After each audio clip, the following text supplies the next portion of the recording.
Maling nyolong gabah nang Kabupaten Ponorogo kerekam CCTV terus viral nang media sosial.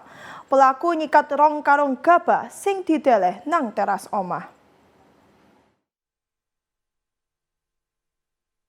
Aksi maling nyolong gabah kedadian nang Desa Prajekan Kecamatan Sukorejo, Kabupaten Ponorogo Rebo isu utuk-utuk.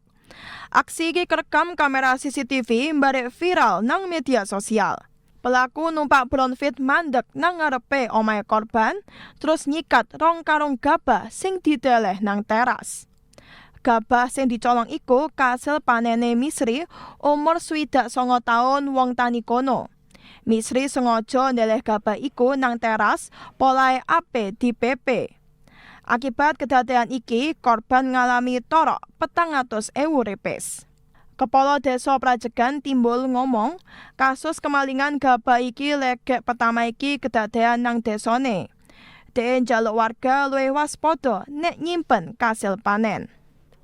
Sauntara Polsek Sukorejo wis teka nang panggon kedadean gawe mbeber olah TKP.